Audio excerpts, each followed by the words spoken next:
अवध अवधूत चिंतन श्री गुरुदेव दत्त. कसे आहात? मजेत आहात ना? असलंच पाहिजे, कारण तुमची पूर्ण कनेक्टिव्हिटी माझ्याशी आहे आणि काहीतरी पॉझिटिव्ह व्हावं आणि पॉझिटिव्ह घडावं यासाठीच तुम्ही माझ्या चॅनलवरती येता आणि मीही तुम्हाला काहीतरी पॉझिटिव्ह घडावं तुमच्या आयुष्यात म्हणूनच मी तुमच्यासमोर येत असते. तर माझा नक्कीच हेतू हा आहे की तुमच्या आयुष्यात खरंच नक्कीच पॉझिटिव्ह घडावं. मी देवाला, परमेश्वराला हीच प्रार्थना करीन की तुमच्या आयुष्यात सगळ्या गोष्टी, सगळे संकट निघून जाऊ दे आणि तुमच्या आयुष्यात सुख, समृद्धी, शांती भरभराटून येऊ दे. श्री स्वामी समर्थ. अवधूत चिंतन श्री गुरुदेव दत्त. आताची रीडिंग आपण जे बघणार आहे ते 9 तारखेची मिथुन राशीसाठी कशी राहणार आहे हे आपण बघणार आहोत. मिथुन राशीसाठी कसं राहणार आहे? मिथुन राशीसाठी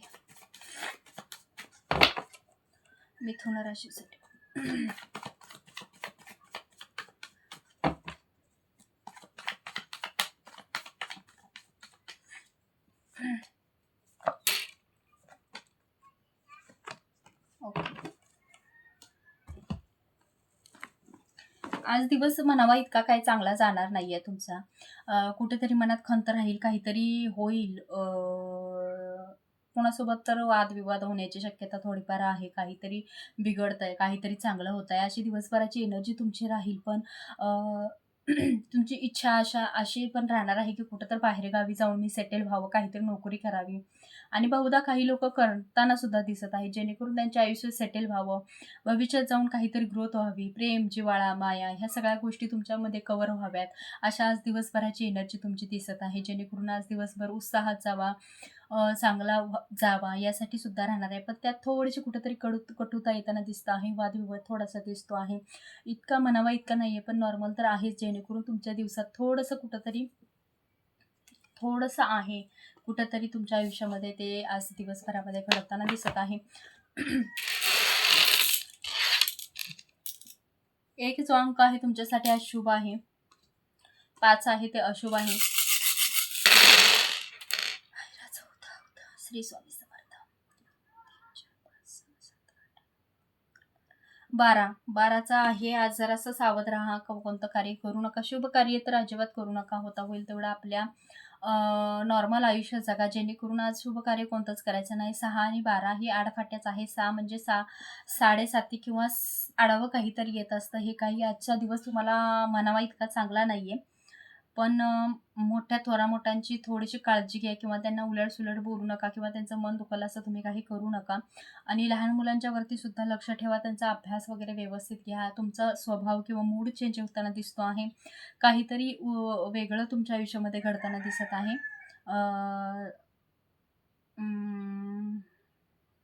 मनाचे चारे कोपरे म्हणजेच मनाची विचार करण्याची पद्धत जी आहे ती आज कदाचित बिघडेल असं सुद्धा दिसतं आहे कवड्यांवरून.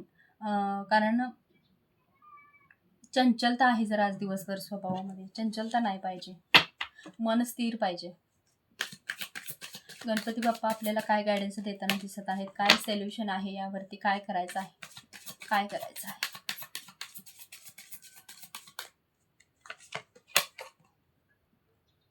देवाचा आधार घ्यायचा आहे, देवाचं नामस्मरण करायचं आहे, अध्यात्माकडे जास्त लक्ष द्यायचं आहे. तुम्ही ज्या आराध्य देवताला, जे गुरु तुमचे असतील त्यांचा आधार घ्यायचा आहे. त्यांच्याशी उद्देश, हेतू, आजचा हेतू काय आहे, उद्देश काय आहे हे महत्त्वाचं समजून घ्यायचं आहे. आणि मगच तुमच्या पुढच्या गोष्टीला सुरुवात करायची आहे, जेणेकरून तुम्हाला आज दिवसभर गोंधळ नाही झाला पाहिजे की मी वाद कशाने घालतो आहे, माझा आज दिवस कसा जाणार आहे, मला आज काय केलं पाहिजे, मला कोणत्या गोष्टी फॉलो करायच्या आहेत. नाही त्या गोष्टीत लक्ष घालून तिसरंच काहीतरी व्हायला नको. लवकर ज्यावेळेला आपण उठतो तेव्हाच आपलं दिवसाचं दिनचर्या काय आहे हे ठरलं पाहिजे. आनंदी राहा, हर्षे व्हा, जेणेकरून मस्त एन्जॉय करा आजचा दिवस. नकारात्मक गोष्टींकडे जास्त लक्ष देऊ नका. दिवस बिघडेल असं काही होऊन देऊ नका. तर भेटूया पुढच्या ब्लॉगमध्ये. श्री स्वामी समर्थ. 2 दिवस झालं मी एनर्जी तुम्हाला पोस्ट करू शकले नाही, कारण पर्सनल रिडिंगचे ज्यांची तंत्रक्रिया वगैरे झालेली असते त्यांची निगेटिव्ह शक्ती काढणे किंवा बॅकफायर करणे, अशा ज्या पूजा असतात, विधी असतात, त्या रात्रीच्या प्रहरामध्ये असतात 12 ते 3. त्यामुळे त्याचा निगेटिव्ह शक्तीचा त्रास होत असतो, म्हणून मी व्हिडिओ पोस्ट करू शकले नाही आहे. राग मानू नका. असं जर व्हिडिओ नाही आला किंवा पोस्ट नाही झाला तर समजून जा ताई कुठेतरी बिझी आहे, त्यामुळे व्हिडिओ आपल्याला पोस्ट झालेला नाही आहे.